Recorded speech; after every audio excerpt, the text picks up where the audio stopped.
tarde a todos. Grande prazer e honra ter recebido o convite do pessoal da Rosana. É uma grande satisfação estar aqui para compartilhar algumas ideias sobre o currículo. Creio que já estão com fome? Não, né? Não tem ninguém com fome, porque o café da manhã estava reforçado. Estou esperando introduzir ali a lâmina. Também queria falar da grande honra que foi, né? E como traz um acúmulo, as falas que me antecederam, da Denise, da professora Helena, da Maria Lúcia. É um debate muito importante e que vai ser prolongado agora à tarde com o professor Luiz Carlos Freitas. Inclusive, queria compartilhar, né, da minha honra que está aqui com o professor Luiz Carlos Freitas na plateia. Então, isso traz uma outra responsabilidade. Então, o tema que foi proposto é para repensar o currículo, e eu, inclusive, já assisti a palestra do professor Frigoto, que está no site do Sinesp, está no YouTube, e depois também de assistir a professora Helena, a gente está caminhando bem próximos, espero eu, aqui eu tentando articular algumas questões já levantadas agora, conversando mais no campo curricular, tá? Então, pensar nessa questão da formação humana e na mercantilização que nós estamos aí, não exatamente dentro de um dilema, mas é um dilema daqueles que esperam uma educação mais progressista, né, comprometida com o processo de humanização dos sujeitos dentro da escola. Como achei muito instigante aquilo que foi a proposta do Sinesp, eu tentei adequar a minha fala, né, a essas questões de como essas políticas públicas, e isso já foi falado aqui, da reforma da Previdência, mesmo a professora Helena já tratou da reforma trabalhista, como isso, de certa forma, está impactando o currículo escolar. O que está sendo pautado a partir de políticas públicas, inclusive, num aspecto mais amplo, que atinge o cotidiano das pessoas, e como isso vai penetrando na escola através de políticas curriculares que estão aí em voga. Assim, eu trago aqui algumas imagens de algumas políticas públicas para depois desenvolver aquilo que é exatamente meu raciocínio. Já foi dito também, né, da Base Nacional Comum Curricular, que é uma proposta que vem sendo construída há quase uma década, e agora ela está aí para nós enfrentarmos a reforma do ensino médio com seus caminhos. Esse daqui teve mais habilidade em fazer uma logo, ficou bonitinha, essa possibilidade de itinerários, né? A educação domiciliar, também chamada de homeschooling, que está pautada, era para ser uma medida provisória, mas não tiveram sustentação política, mas agora ela está como projeto de lei tramitando. Isso vou comentar mais profundamente, mas já teve um julgamento no STF sobre isso, e uma posição bem aquém daquilo que se esperava da leitura da Constituição. A questão do proselitismo religioso no interior da escola pública, também vou comentar isso na ótica daquilo que o Supremo Tribunal Federal decidiu sobre o ensino religioso. A alfabetização pelo método fônico, não sei se todos conhecem, né? O secretário blogueiro, Nadalim, né, defensor da educação domiciliar, que hoje está apresentando projetos de alfabetização para serem implementados nas escolas. E por último, ali também, agora eu faço questão, eu nunca deixo de mencionar, como o discurso do empreendedorismo está cada vez mais forte diante do mundo do trabalho que nós estamos vivendo, né? Ali, para mim, há uma grande intensidade nas reformas curriculares com essa palavra-chave que vai sendo trabalhada com professores, com os alunos, para a construção de uma acomodação a uma sociedade excludente, a uma sociedade que está cada vez, usando as palavras da professora Helena, uberizada, né? O mundo do trabalho ele vai se uberizando, nessa perspectiva do empreendedorismo. Para reunir todos esses temas que envolvem o currículo, eu adoto uma referência de um livro que é da década de 90, chama-se Educando a Direita, do Michael Apple. Michael Apple fez uma análise, né, da situação das mudanças nos Estados Unidos na década de 80, 90, e ele vai falar de uma aliança conservadora, né, que foi construída. Essa aliança envolveria 3 grandes grupos que ele vai categorizar, e eu também vou trazer isso para a nossa realidade aqui, sem nenhum hermetismo, porque esses grupos, inclusive, eles são híbridos e eles comungam, às vezes, das mesmas coisas, né? Os neoliberais, os neoconservadores e os fundamentalistas, né? O professor Frigoto ontem tocou nesse tema aqui, a professora Helena também tocou nesse tema, mas eu vou dar um enfoque mais na questão curricular, tá? E o Apple, nesse livro, né, lá no final, eu já vou contar o final, ele fala assim, ó, essas reformas estão acontecendo agora aqui nos Estados Unidos, mas esse estudo aqui que eu fiz, ele serve de base porque isso não vai ficar limitado à questão nossa, né? É uma política pública a ser expandida, a aliança desses grupos, ela vai se tornar cada vez mais globalizada. E uma coisa que o Apple nos alerta logo no início do livro é que para as empresas, a educação é um negócio. E como negócio que ela deve ser tratada. Então, esses presentes de grego que os reformadores educacionais trazem para a educação, trazem especialmente para o currículo escolar, né, o movimento Todos pela Base, que é derivado do Todos pela Educação, né, com o seu anuário da educação brasileira, com as suas pesquisas, com seus expoentes políticos agora, inclusive no Congresso, tudo isso, né, traduz uma ideia que a escola tem que ter qualidade, mas essa qualidade ela é derivada dessa visão que a escola é um negócio e assim que ela tem que ser gerida e assim que os currículos têm que ser construídos. Os currículos, nessa ótica de negócio, eles têm um compromisso com o capital. Eles têm um encontro marcado com os interesses do grande capital nacional e internacional, mas eles têm esse encontro marcado. Então, essas políticas públicas têm um viés que para alguns pode não ser claro, para outros isso fica mais claro, e outros rejeitam e não veem problema nesse viés, tá? Então, a partir, e não é possível falar, né, aqui a gente falou muito do movimento de 2015 para 2016, dessa mudança depois do golpe, agora que nós estamos liberados pelo Temer de chamar de golpe mesmo, né, o Temer permitiu isso, tá? Então, permitido pelo Temer, a partir do golpe, não é que essa aliança ela emergiu, é que as contradições existentes, as disputas, elas foram sendo abafadas dentro do próprio Ministério da Educação. Não é de hoje que os reformadores educacionais, né, assim nomeado professor, nos brinda lá no blog com essas expressões, né, esses reformadores empresariais, eles já estavam no MEC anteriormente ali defendendo seus interesses. Só que durante o tempo houve espaço de disputa, agora esse espaço foi reduzido. Até compartilhar com vocês, eu venho de Minas, né, sou professor da Pontifícia Universidade Católica de Minas Gerais. Hoje nós temos uma secretária de Educação em Minas, que ela é umbilicalmente vinculada à Fundação Lehman, né? Ela nem vivia em Minas antes, importaram para a questão da gestão, né? A gestão que está presente ali dentro, né, da Secretaria de Educação. Só que os neoliberais, assim como os Estados Unidos e outros lugares do mundo, muitas vezes eles não conseguem, né, esse poder político sozinhos, eles precisam fazer alianças. E aqui no Brasil, após o golpe de 2016, essa aliança ela ficou mais evidente, né, e os seus atores podem ser melhor identificados, né?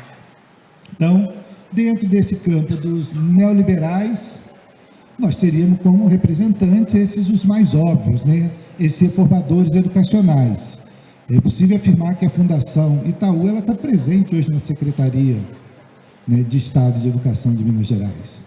A Fundação Lema ela é uma grande parceira dos governos do Instituto Ayrton Senna, todos esses, né, todos pela educação, né, eles estão ali presentes defendendo os seus interesses. Aqui também, tá? E as suas pautas? Aqui são algumas pautas. Tá? Não tenho nenhuma intenção de exaurir, até lembrando da minha hora aqui. Uma pauta é a liberdade de escolha. Onde a liberdade de escolha ela se evidencia nas reformas curriculares atuais? Naquilo que é o novo ensino médio. Todos vão recordar, eu tenho até salvo, no YouTube tem lá os comerciais do novo ensino médio, os meninos e meninas cheios de vontade, cheios de liberdades para escolher qual seria o itinerário e com isso escolher o seu futuro. Eu lembro até que aquela que escolheu ser professora, ela afirma ainda assim, eu vou ser professora porque eu gosto, o resto não cita, porque vai escolher aquele itinerário. Então, ali há uma perspectiva bem liberal do que é essa liberdade. A liberdade é individual, e o indivíduo vai ser responsabilizado por essa escolha. Apesar de todos nós trabalhamos com educação, saber que o jovem não tem essa escolha, nem essa que eles prometem tem. Com a reforma do ensino médio, quando a gente lê o texto, a gente vê, lá em Minas nós temos 500 municípios, só com uma escola estadual de ensino médio, e a lei não obriga essa escola a oferecer os 5 itinerários, no máximo 2 itinerários.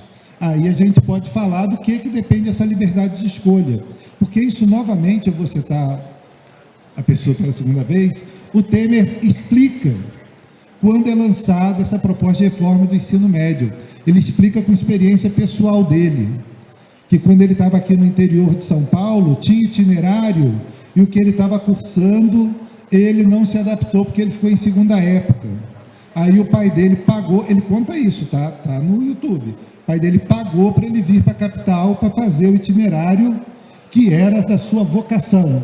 Ou seja, o que a reforma não conta é que a liberdade está vinculada às condições econômicas dos sujeitos, e é distribuído isso através de vídeos promocionais, como se a pessoa tivesse essa liberdade de escolha. Dentro dessa perspectiva neoliberal, nós temos outra expressão muito forte, que é a igualdade de oportunidades. Essa está presente o tempo todo, onde? Na Base Nacional Comum Curricular. A base, ela vai repetir isso várias vezes, e os seus defensores, eles vão contar isso para a gente, é que é necessário um direito à educação comum para os sujeitos terem igualdade de oportunidades, porque, afinal de contas, inclusive, a escola privada vai ensinar a mesma coisa ao mesmo tempo para todos. Coloca uma reforma curricular que é impactante, mas coloca ela para solucionar uma questão que não é exatamente da educação escolarizada, porque a proposta da base Início e Honesta, ali não há uma proposta de redução da desigualdade. A sociedade é desigual, e dentro das reformas neoliberais a desigualdade não é um problema. Pelo contrário, a desigualdade é fundamento da sociedade que nós vivemos. Então, a Base Nacional Comum, em momento algum, ela vai se comprometer com a redução das desigualdades.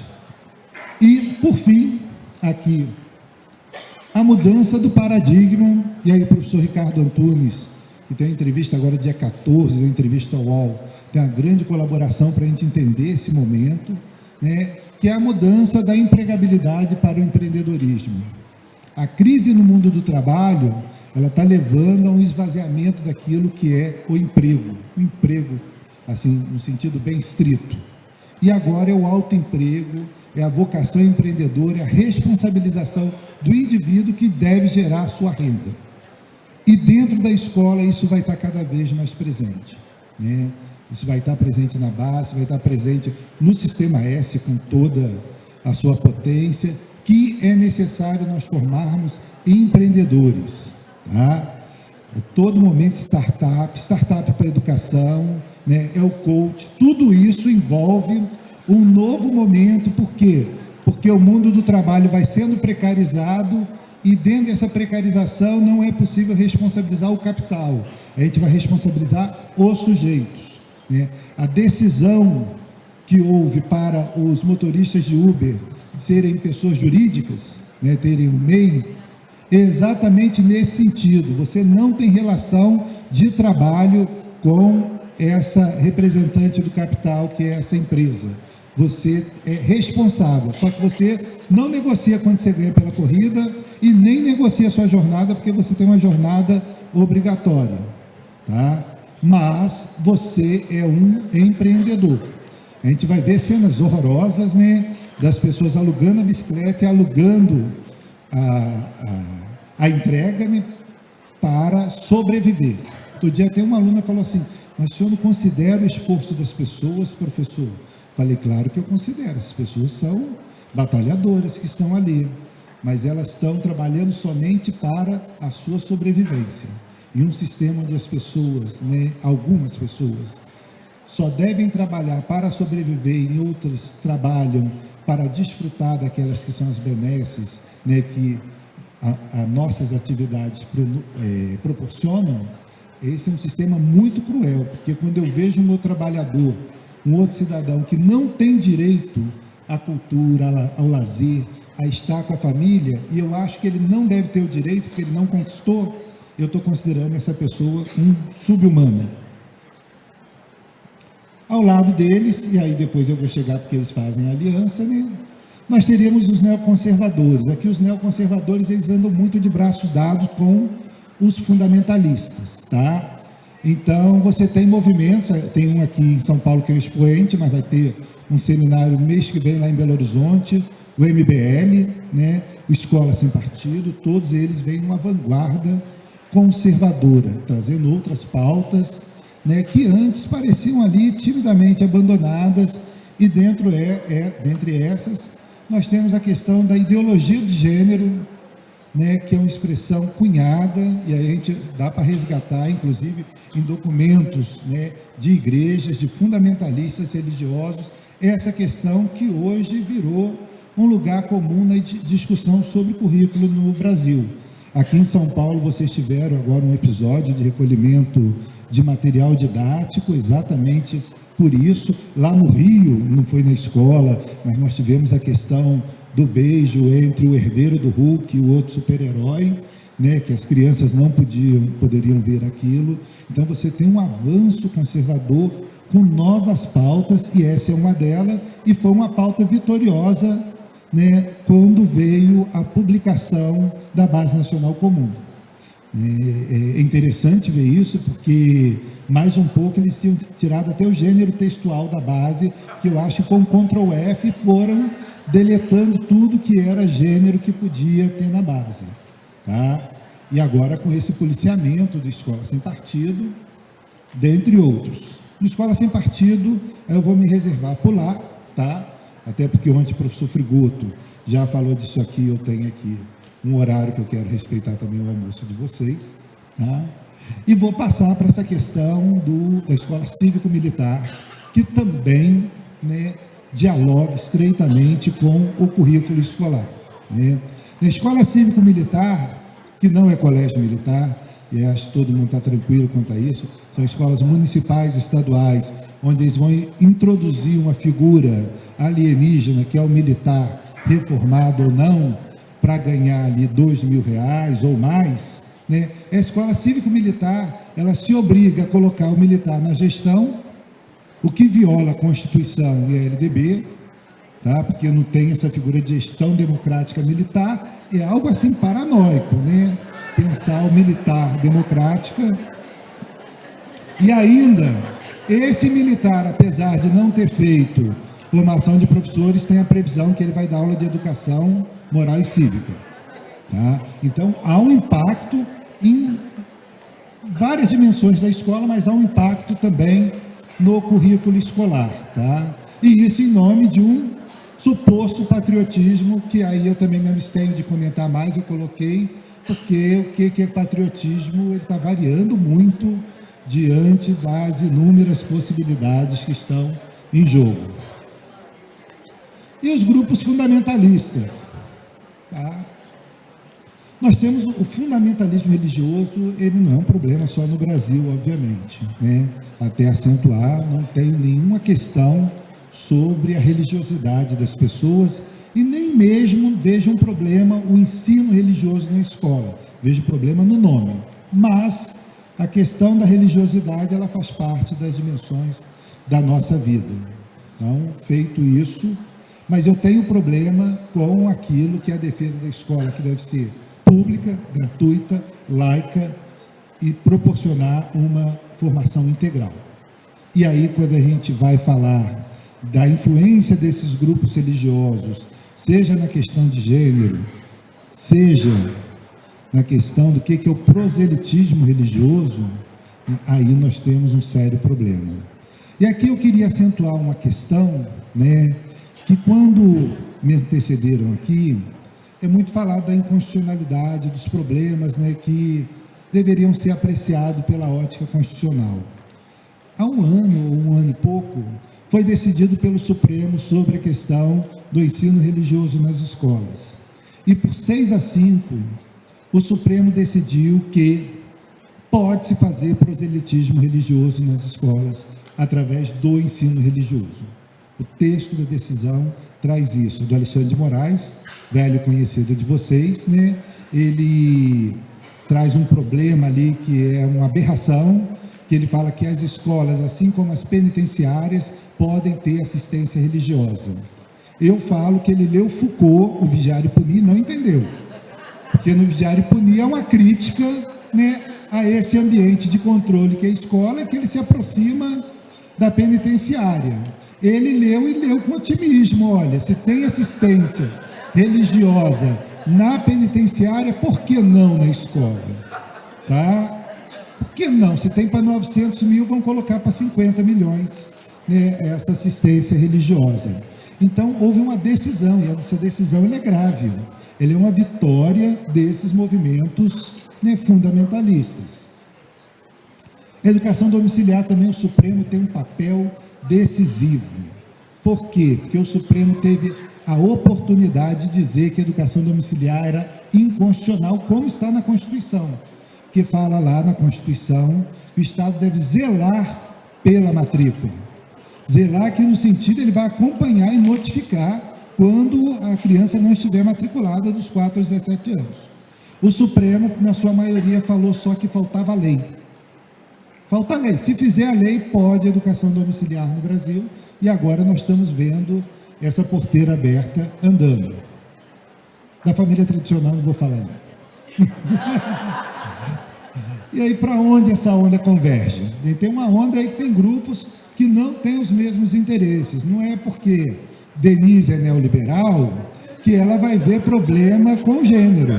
Até porque o liberal raiz, eu ia falar já que ele é o banco, ele é liberal, não há uma comunhão com a questão de gênero, tá? Mas há uma aliança hoje, inclusive esse projeto que está no poder, ele congrega esses diferentes interesses, mas que eles chegam ao mesmo lugar.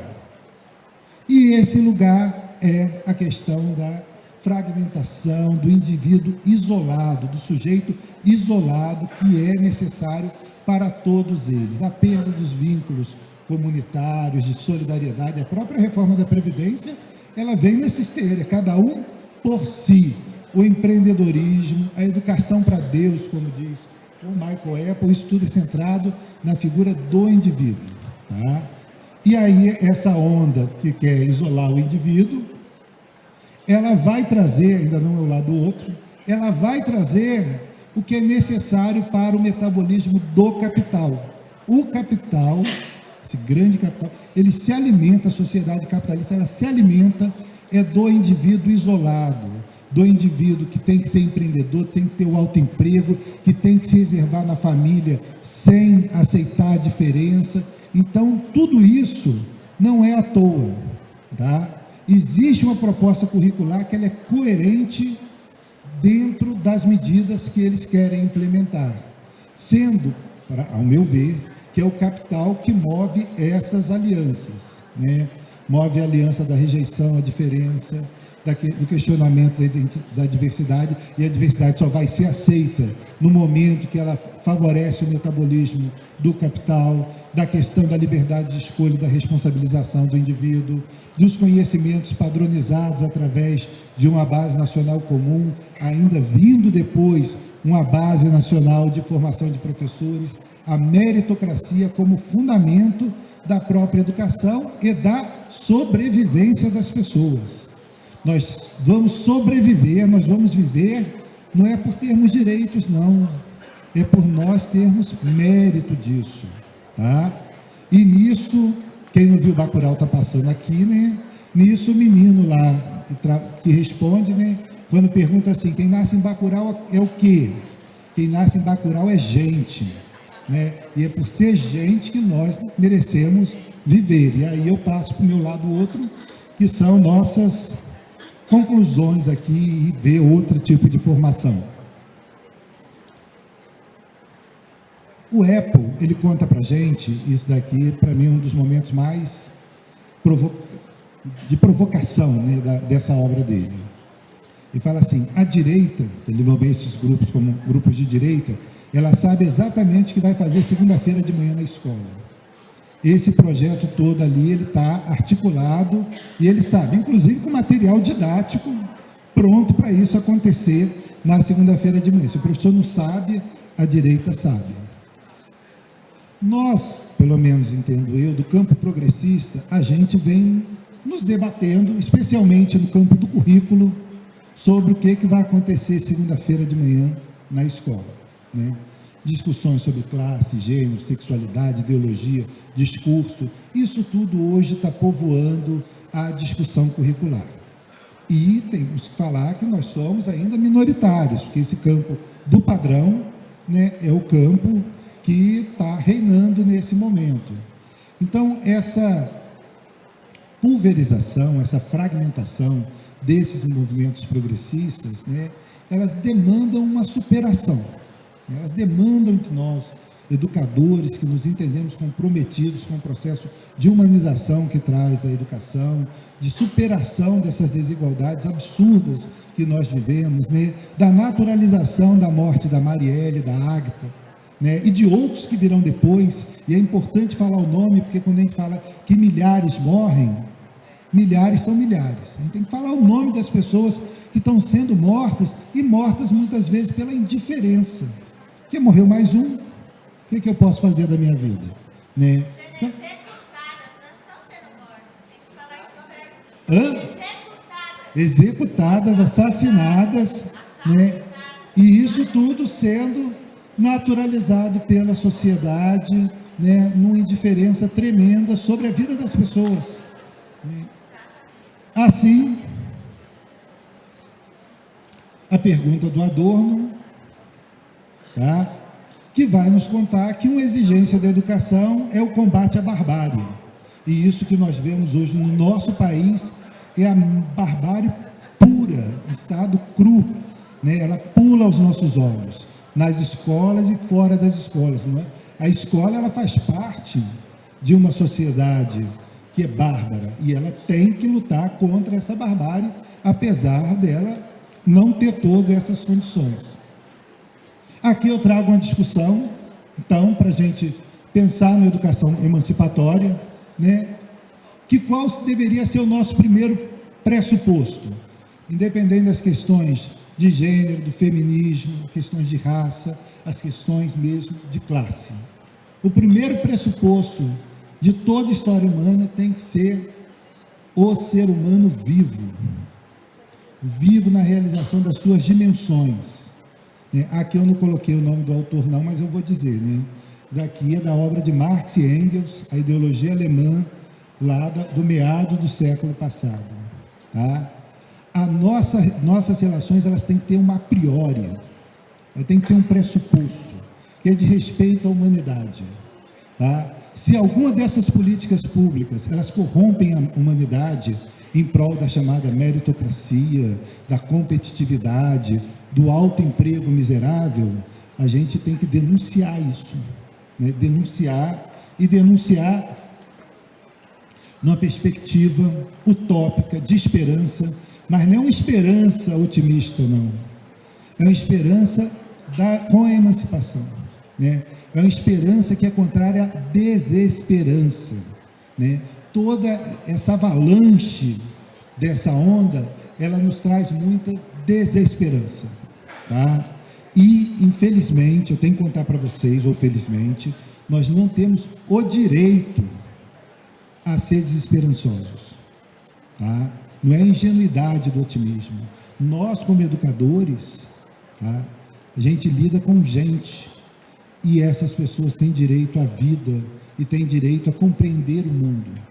E a gente confia aos educadores esse papel de ajudar, potencializar nessa compreensão do mundo. Mas não é somente a compreensão do mundo para se adaptar a esse mundo.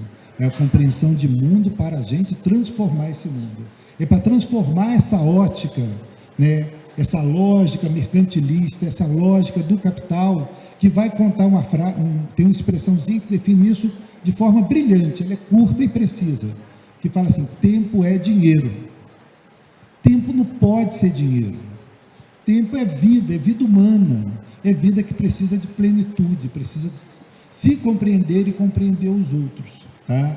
Então é a partir dessa ideia de esperança, de mudança, tá? Que todos nós somos, como diz o meu herói de Bacurau, tem vários, que a cidade inteira ali passa a ser a nossa salvação, né? É a partir desse menino que eu acho que a gente tem que se compreender que todos nós somos gente, tá? Independente das suas bandeiras, e se nós somos gente, é necessário a gente começar a encarar essas políticas curriculares e colocá-las no devido lugar para começar a subvertê-las numa ótica humanizadora e emancipatória, como já dizia Paulo Freire. Por quê?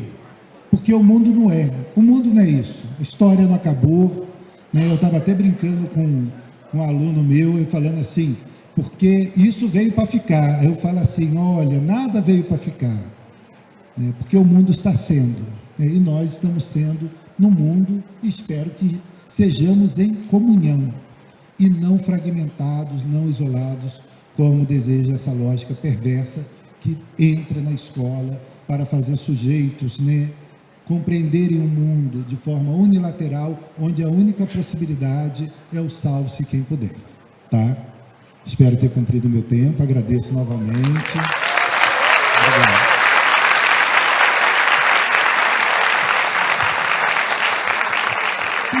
Agradeço ao professor Teodoro, vou pedir para que fique aqui na mesa e que os demais professores retornem à mesa para nós fazermos o fechamento.